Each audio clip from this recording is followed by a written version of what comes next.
Hello everyone, this is Malati from Imayam Matriculation High Secondary School, Chennai. Today I am going to take Commerce of 12th Standard, Chapter 5, Capital Market. What do you mean by capital market? Capital market means where the buyers and sellers engage in trade of financial securities like bonds and stocks. Okay, it is nothing but it is a place where the buyers and sellers will be meet together to sell bonds and stocks. Already we have studied about market.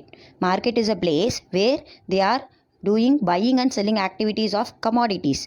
Understood? Now in this capital marketனா என்னது நிதிச்சந்தை அப்படின்னு சொல்லுவாங்க. நிதிச்சந்தைன்ற இடத்துல நம்ம என்ன பண்ணுவோம், bonds, stocks, securities இதெல்லாமே வாங்கி விற்கிற இடம் பேர் தான் கேபிட்டல் மார்க்கெட் அப்படின்னு சொல்லுவாங்க. எப்படி அவங்க இதெல்லாம் வாங்கி இன்னொருத்தவங்க கிட்ட விற்கிறாங்க. த person who are having surplus. இப்போ நிறைய பேர் பார்த்தீங்கன்னா ஷேர்ஸ் வாங்கியிருப்பாங்க, லாஸ்ட் லெசனில் சொல்லியிருந்தேன். அந்த மாதிரி நிறைய பேர் வச்சிருக்க ஷேர்ஸை இன்னொருத்தவங்களுக்கு விற்பாங்க. That is called as capital market. Only long term funds are transacted here. Under capital market only long term funds are transacted. Long term funds na enna sollirken, more than 5 years which the people are repaying the loan more than 5 years. ஒரு கடன் நம்ம வாங்கியிருக்கோம் அப்படின்னா அதை 5 வருஷத்துக்கு மேலே நம்ம கட்டுறோம் அப்படின்னா அது பேர் என்னன்னு சொல்லுவோம், லாங் டேர்ம் ஃபண்ட்ஸ்ன்னு சொல்லுவோம். கேபிட்டல் மார்க்கெட்டில் எப்போவுமே லாங் டேர்ம் ஃபண்ட்ஸ் மட்டும்தான் டிரான்சாக்ட் பண்ணுவாங்க. Understood?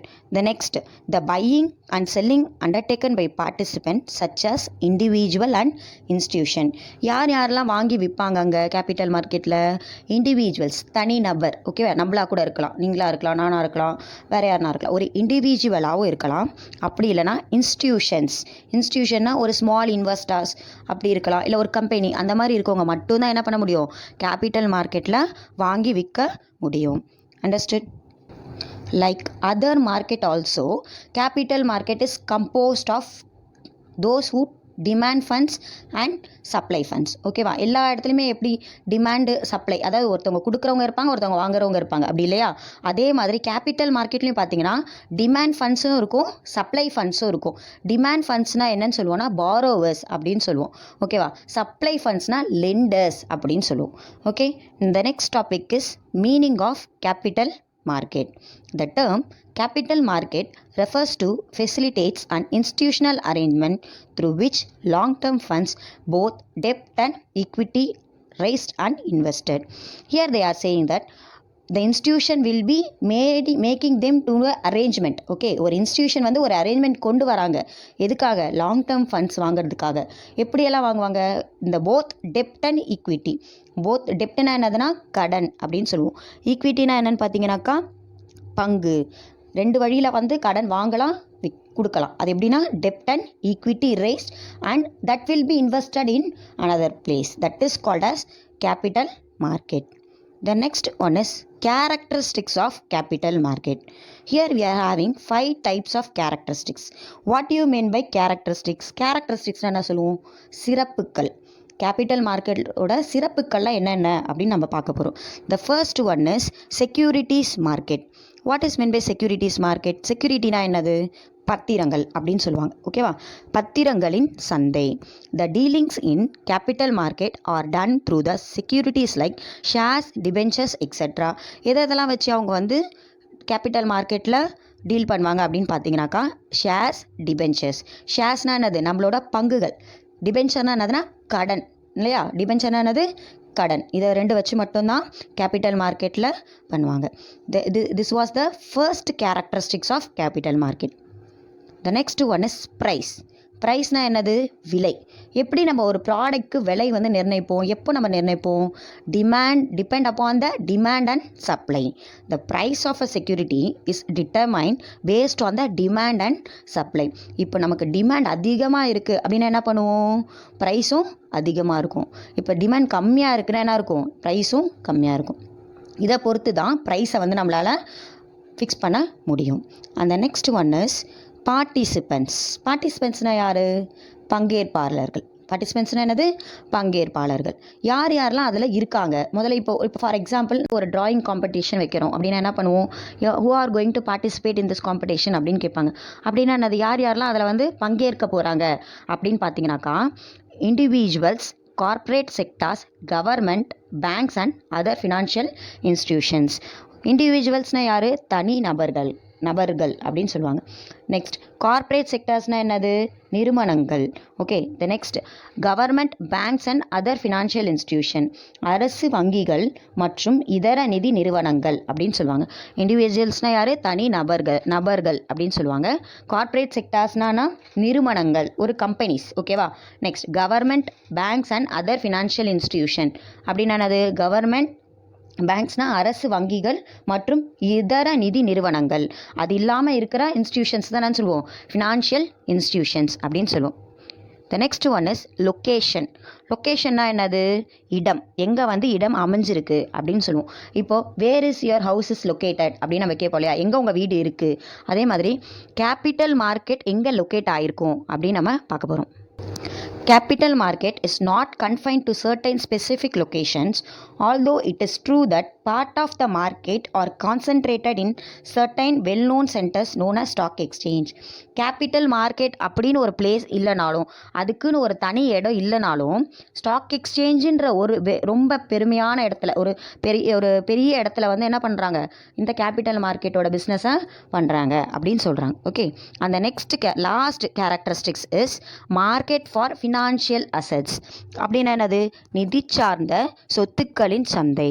எங்கெல்லாம் ஃபினான்ஷியல் அசெட்ஸ் எல்லாம் மார்க்கெட் பண்ணுறாங்க அப்படின்னா, capital market provides a transaction platform for long term financial assets. அதோட சிறப்பு என்னன்னு சொல்கிறாங்கன்னா, நம்ம நிறைய லாங் டேர்ம் அசெட்ஸ்லாம் நம்ம மார்க்கெட் பண்ணுறோம்? Only in capital market. Hope I think so all have understood about the characteristics of capital market. Once again we will see the side heading of characteristics of capital market. The first one is securities market, the second one is price, third one is participants, fourth one is location, and the last one is market for financial assets. Now let us read about the kinds of capital market. What is meant by kinds of capital market? எத்தனை வகைகள் இருக்குது அப்படின்னு கேட்குறாங்க. Capital மார்க்கெட்டில் எத்தனை வகைகள் இருக்குது அப்படின்னு கேட்குறாங்க. Already we have seen about 2 types of capital market. What are they? It is primary market and secondary market. It is primary market and secondary market. Now let us see about what is primary market. Primary market அப்படின்னா என்னன்னு பார்த்தீங்கன்னாக்கா, முதல் நிலை சந்தை அப்படின்னு சொல்லுவாங்க. Okay, முதல் நிலை சந்தை அப்படின்னா ஃபஸ்ட்டு ஒரு ஷேர்ஸ், நியூ இஷ்யூ ஆஃப் ஷேர்ஸோ ஸ்டாக்ஸோ கொடுத்துரு, அது பேர் என்னன்னு சொல்லுவோம்? பிரைமரி மார்க்கெட் அப்படின்னு சொல்லுவோம். Here the company sell stock to the public for the first time. ஒரு ஃபஸ்ட்டு டைம், ஃபார் எக்ஸாம்பிள் நம்ம ஒரு பைக் வாங்குகிறோம் இல்லை மொபைல் வாங்குகிறோம் அப்படின்னா, ஒரு ஷோரூம் போய் ஃபஸ்ட்டு நம்ம அந்த பொருளை வாங்கணும் அப்படின்னா அது பிரைமரி மார்க்கெட் அப்படின்னு சொல்லுவாங்க. Okay, this is done through a process known as initial public offering. Okay, இது எதை மாதிரி கொடுப்பாங்க அப்படின்னா, ஃபஸ்ட்டு நமக்கு பப்ளிக்கு ஆஃபர் பண்ணுறதாங்க இல்லையா? இப்போ கம்பெனியில் ஷேர்ஸ் வாங்குறோம் இல்லையா? அதனால தான் என்னன்னு சொல்கிறாங்க? Initial public offering. முதல்ல ஒரு கம்பெனி தொடங்கின உடனே நம்ம அந்த ஷேரை போய் வாங்குகிறோம் அப்படின்னா அது பேர் தான் பிரைமரி மார்க்கெட் அப்படின்னு சொல்கிறாங்க. த next one is secondary market. What is meant by secondary market? Here the investors and traders buy and sell stock to each other. அதாவது ஆல்ரெடி ஒருத்தர் வாங்கியிருக்க ஷேரை இன்னொருத்தருக்கு விற்பாங்க. அது பேர் தான் என்னன்னு சொல்கிறாங்க? Secondary market. As I told, இப்போ பிரைமரி மார்க்கெட்னா என்ன சொல்லியிருந்தேன்? புதுசாக ஒரு ஷோரூம் போய் நம்ம ஒரு பைக்கோ மொபைல் ஃபோனோ வாங்கினோன்னா அது பிரைமரி மார்க்கெட். இப்போது இங்கே ஆல்ரெடி சோல்ட். இப்போ நான் ஒரு மொபைல் ஃபோன் வச்சுருக்கேன், அதை நான் இன்னொருத்தருக்கு விற்றேன் அப்படின்னா அதை என்னன்னு சொல்லுவோம்? செகண்டரி மார்க்கெட் அப்படின்னு சொல்லுவோம். The company does not participate in these transaction. இதுக்கு கம்பெனிக்கும் நமக்கும் சம்மந்தமே கிடையாது. என்கிட்ட இருக்க ஷேரை நான் இன்னொருத்தருக்கு விற்கிறேன். So only myself and the person who are buying the shares, they are engage. The company will not be engage here. Understood? Now we will be seeing how new issue market, how they are selling the new issue shares. எப்படியெல்லாம் primary மார்க்கெட்டில் shares எல்லாம் விற்றுட்ருக்காங்க அப்படின்னு நம்ம பார்த்தோன்னாக்கா, primary market is a market for new issue or financial claims, hence it is also called as new issue market. என்ன சொல்கிறாங்க? Primary மார்க்கெட்னா நியூ இஷ்யூ மார்க்கெட் அப்படின்னு சொல்லுவாங்க. Okay, it is also named as new issue market. This can be asked in 1 mark. Understood? And they are இந்த 3 ways the company may raise the capital in the market. இப்போ for example இப்போ நான் ஒரு company run பண்ணிகிட்ருக்கேன், எனக்கு அதை run பண்ணுறதுக்கு போதுமான கேபிட்டல் இல்லை அப்படின்னா நான் என்ன பண்ணலாம், இன்னும் கொஞ்சம் கேபிட்டல் வர்றதுக்கு எதனா ஆப்ஷன்ஸ் இருக்கா நம்ம ட்ரை பண்ணுவோம் இல்லையா. அதே மாதிரி ப்ரைமரி மார்க்கெட்டில் 3 ஆப்ஷன்ஸ் இருக்குது, 3 வேஸ் இருக்குது. என்னென்னு பார்த்தீங்கன்னா public issue, rights issue, private placement. Public issue அப்படின்னா என்ன அப்படின்னா பொது வெளியீடு, பொதுமக்களுக்கு, அதாவது பப்ளிக்கு என்ன பண்ணுவாங்க, நியூ இந்த மாதிரி ஷேர்ஸ் நாங்கள் விற்க போகிறோம், ஆல்ரெடி நம்ம படிச்சிருப்போம் இல்லையா, நியூ ஷேர்ஸ் வாங்குறதுக்கு கம்பெனியை நம்ம இன்வைட் பண்ணுறதுக்கு பேர் தான் பப்ளிக் இஷ்யூ. ஓகேவா, டேரெக்டாக பப்ளிக்கிட்டே நம்ம ப்ராஸ்பெக்டஸ் கொடுத்து எங்கள் கம்பெனியில் நாங்கள் மறுபடியும் ஷேர்ஸ் இன்க்ரீஸ் பண்ண போகிறோம், எங்களோட கேபிட்டலில் ரைஸ் பண்ண போகிறோம், ஸோ உங்களுக்கு யாருக்குன்னா விருப்பம் இருந்தால் எங்களோட கம்பெனி ஷேரை வந்து வாங்கிக்கோங்க அப்படின்னு சொல்கிறோம் இல்லையா, அதுதான் வந்து public issue. The most common method of raising capital by new companies is through sale of securities to the public. ஒரு கம்பெனியிலேருந்து வந்து ஆஃபர் பண்ணுறது, பப்ளிக்கே எங்களோட கம்பெனிலேருந்து ஷேர்ஸ் வாங்கிக்கோங்கன்னு சொல்கிறதுக்கு பேர் என்னது, public issue. It is called as public issue. Next rights issue. Rights இஷ்யூன்னு உரிமை வெளியீடு அப்படின்னு சொல்லுவாங்க. when an existing company wants to raise additional capital, securities are first offered to the existing shareholder on the preemptive basis. அதாவது already இப்போ ஒரு company இருக்குது, அந்த கம்பெனியில் நானும் ஒரு மெம்பராக இருக்கேன். ஓகேவா, இப்போ என்ன பண்ணுவாங்கன்னா இன்ஸ்டெட் ஆஃப் பப்ளிக் இன்னொருத்தரங்க கிட்ட போய் நம்ம அதை வாங்குறதுக்கு கொடுத்து விற்கிறதுக்கு பதிலாக நம்ம கம்பெனியில் இருக்க மெம்பர்ஸே முதல்ல அதை வாங்குறதுக்கு வில்லிங் இருக்காங்களா அப்படின்னு பார்ப்பாங்க. ஓகேவா, வெளியே பப்ளிக்கு கூட கொடுக்காம ஆல்ரெடி நம்மக்கிட்ட இருக்க மெம்பர்ஸே அதை வாங்குறாங்களா, உள்ளே இருக்கவங்களே அதை வாங்குறாங்களா அப்படின்னு பார்ப்பாங்க. அதுதான் வந்து rights issue. Existing shareholders கிட்ட இருந்தே மறுபடியும் இன்வைட் பண்ணுவாங்க, உங்களுக்கு விருப்பம் இருந்தால் கம்பெனியோட ஷேர்ஸை வாங்கிக்கோங்கன்னு சொல்லி கூப்பிடுவாங்க. That is called as rights issue. The last one is private placement. அப்படின்னா தனியார் வெளியீடு அப்படின்னு சொல்லுவாங்க. Private placement is a way of selling securities privately to small group of investors. Instead of offering to the public and instead of giving rights to the people who member of a company, they will be giving to the private institutions. Small traders-லாம் இருப்பாங்க, இன்வெஸ்டர்ஸ்லாம் இருப்பாங்க இல்லையா, அவங்கக்கிட்ட டைரெக்டாக செல் பண்ணுவாங்க. That is called as private placement. Now we are going to discuss about secondary market. Secondary market நான் என்னன்னு சொல்லியிருக்கேன், இரண்டாம் நிலை சந்தை அப்படின்னு சொல்லுவாங்க. ஓகே, ஆல்ரெடி செக்யூரிட்டிஸ் ட்ரேட் பண்ணியிருந்ததை மறுபடியும் இன்னொருத்தவங்களுக்கு நம்ம விற்போம். That is called as secondary market. Secondary market may be defined as the market for old securities in the sense that securities which are previously issued in the primary market are traded here. Already primary மார்க்கெட்டில் ஒருத்தவங்க கிட்ட, primary மார்க்கெட்லேருந்து ஒருத்தவங்க வாங்கியிருப்பாங்க, அதை நம்ம இன்னொருத்தவங்களுக்கு விற்போம். அது பேர் தான் என்னன்னு சொல்கிறாங்க, secondary market. Now we are going to see about the secondary market process. Okay, as I told, secondary மார்க்கெட்னா என்ன சொல்லியிருக்கேன், ஒருத்தவங்க ஒரு ப்ரைமரி மார்க்கெட்லேருந்து ஒருத்தர் வாங்கி இன்னொருத்தர்கிட்ட விற்கிறது தான் வந்துட்டு செகண்டரி மார்க்கெட் சொல்லியிருக்கேன். ஓகேவா, இங்கே பார்த்தீங்கன்னா XYZன்ற கம்பெனிக்கிட்டேருந்து ஒருத்தவங்க ஷேர்ஸ் வாங்கியிருக்காங்க. ஓகேவா, இங்கே யார்கிட்டருந்து வாங்கியிருக்காங்க, ப்ரைமரி மார்க்கெட் கிட்டேருந்து வாங்கியிருக்காங்க. Okay, they are selling to another person, investor B. Okay, அவங்க என்ன பண்ணுறாங்க, இன்னொருத்தருக்கு அந்த ஷேரை விற்கிறாங்க, அது பேர் தான் செகண்டரி மார்க்கெட். ஆல்ரெடி XYZ அப்படின்ற கம்பெனியில் ப்ரைமரி மார்க்கெட்லேருந்து ஒருத்தவங்க வாங்கி, இன்வெஸ்டர் ஏ வாங்கி இன்வெஸ்டர் பிக்கு விற்கிறாங்க. ஓகேவா, அவங்க இங்கே வாங்கும்போது அது என்னவா இருக்குது, ப்ரைமரி மார்க்கெட்லேருந்து அவங்க வாங்குறாங்க. ஓகே, இன்வெஸ்டர் பி யார்கிட்டேருந்து வாங்குறாரு, இன்வெஸ்டர் ஏ கிட்டேருந்து வாங்குறாரு. So this process is called as secondary market.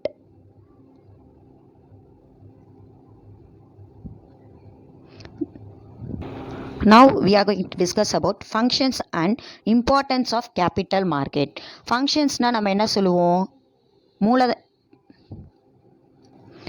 மூலதன சந்தையின் பணிகள் மற்றும் முக்கியத்துவம். இப்போ நம்ம பார்க்க போகிறது என்னென்னா அதோட பணிகள் மற்றும் முக்கியத்துவம், அதோட பெனிஃபிட்ஸ் என்னன்னு பார்க்க போகிறோம், அதோட முக்கியத்துவம் என்னன்னு நம்ம இப்போ பார்க்க போகிறோம். We have 10 functions here. Okay, we are having 10 functions and importance of capital market. The first one is savings and capital formations. Savings and capital formation meaning என்னன்னு பார்த்தீங்கன்னா சேமிப்பு மற்றும் மூலதன உருவாக்கம். ஓகே, நம்ம எப்படி நம்மக்கிட்ட இருக்க அமௌண்ட்டை சேவ் பண்ணி வச்சு அதை எப்படி நம்ம ஒரு கேபிட்டலாக கொண்டு வரோம் அப்படின்றது தான் savings and capital formation. In capital market, various types of securities help to mobilize savings from various sectors of population, individual, corporate, government, etc. என்ன சொல்கிறாங்க, கேபிட்டல் மார்க்கெட்டை பொறுத்த வரைக்கும் நமக்கு நிறைய இடத்துல இருந்து இப்போ நம்ம நிறைய ஒருத்தவங்க ஒரு ஷேர்ஸ் ஒரு 1000 ஷேர்ஸ் வாங்கியிருக்கோம்னு வச்சிங்கன்னா அதில் நிறைய நமக்கு பெனிஃபிட்ஸ் கிடைக்கிது அப்படின்னா அதுவும் ஒன் டைப் ஆஃப் சேவிங்ஸ் தான் அப்படின்னு சொல்கிறாங்க. யாரெல்லாம் அதை வந்து சேவிங்ஸை எடுத்துக்க முடியும்னு பார்த்தீங்கன்னா individual, corporate, government, etcetera. Okay, the next one is permanent capital. Permanent capital என்னது, நிலை மூலதனம் அப்படின்னு சொல்கிறாங்க.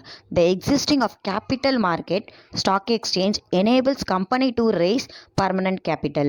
என்ன சொல்கிறாங்க, கேபிட்டல் மார்க்கெட்டாலேயோ ஸ்டாக் எக்ஸ்சேஞ்சாலேயோ என்ன பண்ண முடியாது, அவங்களோட பர்மனன்ட் கேபிட்டலை ரைஸ் பண்ண முடியாது. அவங்களுக்குன்னு ஒரு கேபிட்டல் வச்சு தான் அதை ஆரம்பிச்சிருப்பாங்க இல்லையா, அவங்க அதை எப்படியெல்லாம் ரைஸ் பண்ணலாம், ஷேர்ஸ் அதிகமாக கொடுக்க ஷேர்ஸ் அதிகமாக விற்க அவங்க என்ன பண்ணலாம், பர்மனன்ட் கேபிட்டலை வந்து ரைஸ் பண்ணலாம். Okay, the next one is industrial growth. Industrial growth என்னது, தொழில்துறை வளர்ச்சி அப்படின்னு சொல்கிறாங்க. The stock exchange is central market through which resources are transferred to the industrial sector of the economy. அப்படின்னா என்னது, நம்ம இண்டஸ்ட்ரியல் செக்டாருக்குமே என்ன ஆகுது, அது ஒரு பெனிஃபிட் அப்படின்னு சொல்கிறாங்க. ஸ்டாக் எக்ஸ்சேஞ்சில் சென்ட்ரல் மார்க்கெட் வழியாக வந்துட்டு நிறைய பேர் என்ன பண்ணுவாங்கன்னா ட்ரான்ஸ்ஃபர் பண்ணிகிட்டே இருப்பாங்க resources. So it is also one type of benefit for the industrial growth. The next one is ready and continuous market. Ready and continuous market என்ன சொல்லுவோம், உடனடி மற்றும் தொடர்ச்சியான சந்தை. ஓகே, இப்போது நமக்கு தேவைன்றப்போ உடனே நமக்கு அது கிடைக்கும், அதுவும் இல்லாமல் கண்டினியூ ஆகிட்டே இருக்கும், ஸ்டாப் ஆகிறதாவே இருக்காது. The stock exchange provides a central convenient place where buyers and sellers can easily purchase and sell their securities. இங்கே என்ன சொல்கிறாங்க, எப்போ வேணாலும் பையர்ஸ் போய் வாங்கிக்கலாம், எப்போ வேணாலும் செல்லர்ஸ் போய் விற்றுக்கலாம். That is called as ready and continuous market. The next one is reliable guide to performance. What is meant by reliable guide? செயல்திறனுக்கு நம்பகமான வழிகாட்டி அப்படின்னு சொல்கிறாங்க. நமக்கு ஒரு நம்பிக்கைத்தனமான ஒரு இடமா இருக்கும், நமக்கு நல்ல ஒரு பாதையை காட்டுவாங்க அப்படின்னு சொல்கிறாங்க. The capital market serves as a reliable guide to the performance and financial position of corporate and thereby promotes efficiency. நமக்கு ஒரு நல்ல வழி காட்டுறது மட்டும் இல்லாமல் நம்மளோட ஃபினான்ஷியல் பொசிஷனும் பண விதத்துலையும் பார்த்திங்கன்னா நம்ம எப்படி ஹையாக ரீச் ஆகலாம் அப்படின்றதுக்கும் என்ன பண்ணுறாங்க, இவங்க வந்து ஹெல்ப் பண்ணுறாங்க. The next one is proper channelization of fund. ஃபண்டுனா என்னது, நம்மக்கிட்ட இருக்க பணத்தை நம்ம எப்படி ஒரு சரியான விதத்தில் அதை எடுத்துகிட்டு போய் ப்ராப்பராக அதை வந்து சேவ் பண்ணி வைக்கிறோம் அப்படின்றது தான். நிதிகளின் உரிய திசையில் ஆற்றுப்படுத்துதல், நம்மக்கிட்ட இருக்க ஃபண்டை எப்படி நம்ம யூட்டிலைஸ் பண்ணுறோம் அப்படின்றது தான் இது. The prevailing market price of a security and relative yield are the guiding factors for the people to channelize their funds in a particular company. They will guide you. என்ன பண்ணுவாங்க, அவங்க உங்களுக்கு ஹெல்ப் பண்ணுவாங்க. இங்கே வந்து நீங்கள் கேபிட்டலை இன்வெஸ்ட் பண்ணலாம், எங்கே உங்களுக்கு இந்த ஃபண்டை இன்வெஸ்ட் பண்ணிங்கன்னா எவ்வளோ ப்ராஃபிட் கிடைக்கும் அப்படின்னு அவங்க என்ன பண்ணுவாங்க, they will guide you. The next one is provision of variety of services. Variety of services, எப்படியெல்லாம் அவங்க வந்து நமக்கு சேவைகள் செய்வாங்க அப்படின்னு பார்க்குறோம். பல்வேறு சேவைகளை வழங்குதல், என்னென்ன மாதிரி சர்வீஸ்லாம் வந்து அவங்க பப்ளிக்கு ரெண்டர் பண்ணுறாங்க அப்படின்னா, grant of long term and medium term loans to entrepreneurs, provision of underwriting facilities, assistance in promotion of the company. Long term medium term loan வந்து என்டர்பிரனர் கொடுப்பாங்க. ஓகேவா, என்டர்பிரனர்னு யார், person who is starting new business, ஒரு புதுசாக ஒரு தொழில் செய்கிறவங்களுக்கு லாங் டேர்ம் லோனும் மீடியம் டேர்ம் லோனும் கொடுப்பாங்க. அது மட்டும் இல்லாமல் அண்டர் ரைட்டருக்கும் ஹெல்ப் பண்ணுவாங்க. Then also they will help the companies also, அவங்களோட கம்பெனியோட வளர்ச்சிக்காகவும் அவங்க என்ன பண்ணுவாங்க, ஹெல்ப் பண்ணுவாங்க. Next one is development of backward areas. Backward ஏரியாஸ்னால் என்ன சொல்லுவோம், பின்தங்கிய பகுதிகள் அப்படின்னு சொல்லுவோம். நிறைய ஊர்கள் கிராமங்கள்லாம் பார்த்தீங்கன்னாக்கா இன்னும் டெவலப் ஆகாமல் அப்படியே பேக்வேர்ட் கேட்டகரியிலே இருப்பாங்க இல்லையா, அவங்களுக்கும் என்ன பண்ணுவாங்க அப்படின்னா, the capital market will provide fund for to their development. அவங்களுக்கும் they will provide long term funds to develop their areas. The next one is foreign capital, அயல் நாட்டு மூலதனம் அப்படின்னு சொல்லுவாங்க. Okay, already we have studied about FDI in 11th standard, foreign direct investment. Okay, capital market makes possible to generate foreign capital. FDI என்ன சொல்லியிருக்கேன், either they will be investing directly to a company. Okay, ஒரு கம்பெனியில் வந்து டைரெக்டாக ஒருத்தவங்க invest பண்ணியிருக்காங்க, ஒருத்தவங்க கம்பெனியோட ஷேர்ஸை வாங்கலாம், அது பேர் என்னன்னு சொல்லுவோம், ஃபாரின் டைரக்ட் இன்வெஸ்ட்மெண்ட் அப்படின்னு சொல்லுவோம். The last one is easy liquidity. லிக்விடிட்டினா என்னது? ஈஸியாக பணமாக மாற்றிக்கலாம். நம்மக்கிட்ட ஷேராக இருக்கும், அதை நம்ம என்ன பண்ணலாம்? ஈஸியாக பணமாக மாற்றிக்கலாம். With the help of secondary market investor can sell off their holdings and convert them into liquid cash. நம்மக்கிட்ட இப்போ செக்யூரிட்டிஸ் இருக்குது, நம்மக்கிட்ட ஷேர்ஸ் இருக்குது அப்படின்னா நமக்கு அது வேணாம், எனக்கு இப்போதைக்கு காசு வேணும் அப்படின்னா என்ன பண்ணலாம்? ஈஸியாக அதை செகண்டரி மார்க்கெட்டில் விற்று அதை வந்து கேஷாக நம்மளால் மாற்றிக்க முடியும். These are the 10 characteristics of capital market. Children, I hope you all have understood about the capital market meaning, characteristics and functions, and also kinds of capital market. And in the next class we will continue. Thank you.